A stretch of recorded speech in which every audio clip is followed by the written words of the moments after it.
Մեծարգո վարչապետ, հարգելի գործընկերներ,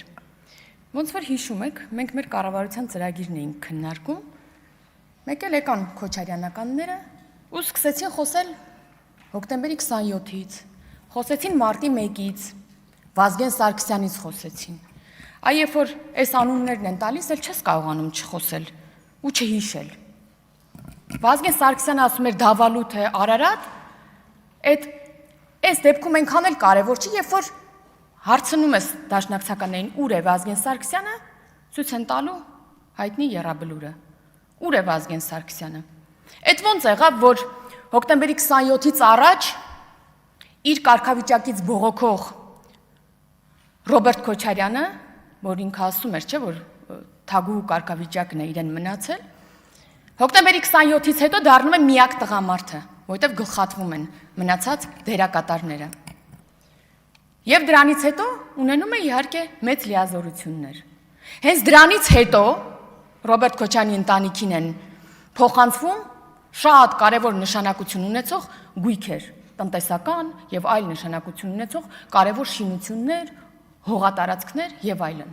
Որովհետեւ թագուհու կարգավիճակում, իսկ այդպես ասում են այն պաշտոններին, որոնք այդքան էլ լիազորություն չունեն, հա, ինքն իրեն այդ կարգավիճակում էր հոկտեմբերի 27-ից առաջ զգում։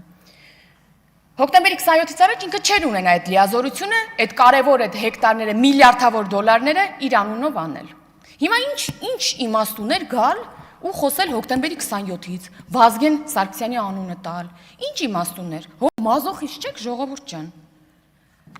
Իսկ հոկտեմբերի 27-ը եղավ, որ այդ Վազգեն Սարգսյանի անունով հետո փողոց անվանակոչվեր ու այդ փողոցի վրա,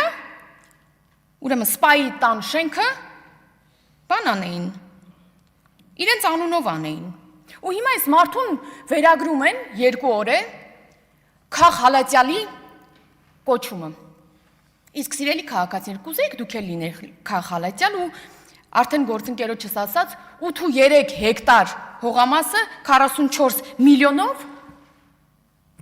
ունենայիք, ձեռք բերեք, չգիտեմ ոնց ասեմ, էլի յուրացնեիք։ Իսկ այդ ժամանակ այդ քառակուսի մետր 83,000 քառակուսի մետր տարածքը, այսինքն ձեռք են բերել ընդամենը $1, որ բաժանում ես, իրենք ձեռք կարող եք $1 հող ձեռք բերեիք։ Կուզեիք Քախ Հալատյալ կոչվեիք, բայց Կասկադում 2 հեկտար հողամասը 39 միլիոնով ձեռք բերեիք։ Կամ Քախ Հալատյալ լինեիք ու Պարոնյան 8 հասեում մի ամբողջ շենք ձեռք բերեիք եւ այդ հայտնի ուրեմն երասպասարկում ՓԲ-ի շենքի մասին է խոսքը։ Կամ Քախ Հալատյալ լինեիք, բայց 12 միլիոն դրամով, այս ավելի ֆանտաստիկ է, Ծիծեռնակաբերդի խճուղում մի 29,000 քառակուսի մետր հողատարածք ունենայիք, հետո իհարկե Օրանժ ֆիթնեսը սարքվեր եւ այլն։ Կուզեիք այսպիսի կամ ՊՆ-ի շենքը ձեզնով անեիք, այսպիսի Քախ Հալատյալ լինեիք։ Մեզ լսողները բայց արդարացիորեն կարող էին ասել, ով չգիտի, բա ինչի ընդհանուր 8 տարի անց են այս գործողություններն իրականացվում։ Արդարացիորեն կարող են ասել։ Մենք էլ կարող ենք ասել այո, բայց հարցն է, որ այս ամեն ինչը ուղիղ չի օտարվել, հա, ուղիղ իրենց անունով չի արվել։ Տարբեր սխեմաներով, նվիրատվություններով, այլ սեփականատերեր են գտել, այլ ուրեմն միջոցներով են իրենց անունով արել ու այդ ամեն ինչի բացահայտումը երկար ժամանակ է, հա, պահանջում։ Կամ որ ասում են հատուկ հրահանգ եղավ այստեղից ու արագ այս գործերը հարուցվեցին։ Ուզում են ասեն, որ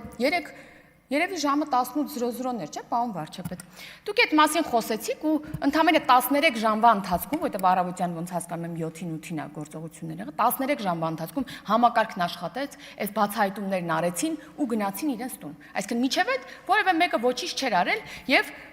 հանկարծ հրահանգն եղավ ու մարդիկ գնացին։ Կամ ասում եմ, բանա, Շվեյցարիայում կաթողիկոսը խոսում է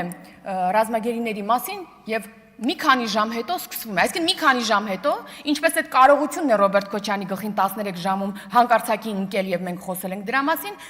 երեխաներ են ընկնում կաթողիկոսի գլխին ու մենք սկսում ենք խոսել իր մասին, այդպես չի լինում, չէ՞։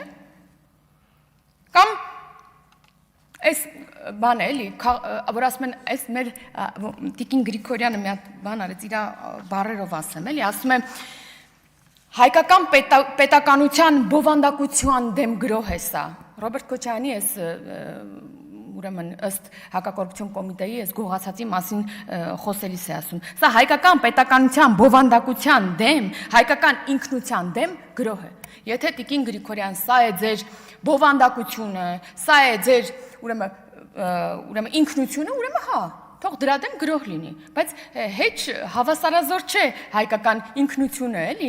Քոչարյանի ունեցվածքին, ել չեմ ասում, որ հայ ժողովրդի ինքնությունը, մեր պետականության բովանդակությունը հեչ այս գողոնի հետ էլի հավասարազոր չէ։ Կամ որ ասում են քաղհալածյալ է Ռոբերտ Քոչարյանը։ Օրինակ մեր երկրում շատ են եղել քաղհալածյալներ, քաղբանտարկյալներ եւ նրանց չեզոքացվել են նրանք, հա, սպանվել են, ձերբակալվել են, արտաքսվել են, չգիտեմ ինչ են եղել։ Եվ այդ ամենի նպատակն եղել է մարդկանց քաղաքականապես զրոյացնել, թույլ չտալ, որ իշխանություն ունենան, վտանգ են զգացել այդ մարդկանցից։ Հիմա ուզում եք ասեք, որ Քոչարյանը մեր հələ սկզբունքները բան մի կողմ եմ էլի դնում, զուտ Քոչարյանը Քոքը մաշած Քոչարյանը մեզ համար տենց վտանգ էր ներկայացում, նոր ընտրություններն եղել։ Այն նույն բանաձևով, որ դուք ասում եք, որ մենք չենք ստացել, մենք ստացել ենք 29% են ասում, հա, հանրապետության ընտրողների քանակով են ասում, դուք 5 ու քանի տոկոս եք ստացել, դուք սկի այստեղ չպետքա լինեիք, որ մի հատ էլ խոսեիք, թե մենք քանի տոկոս ենք ստացել։ Այնպես որ Ռոբերտ Քոչարյանին քաղ հալածյալ մի ասեք։ Ոնց որ մեր իմ սիրելի ֆիլմում է ասում կտոր մի երկնքում անառակին հրեշտակ միս է, մեղք է։ Շնորհակալություն։ Հավանիչ տեսանյութը եւ բաժանորդագրվիչ նորությունները բաց չթողնելու համար։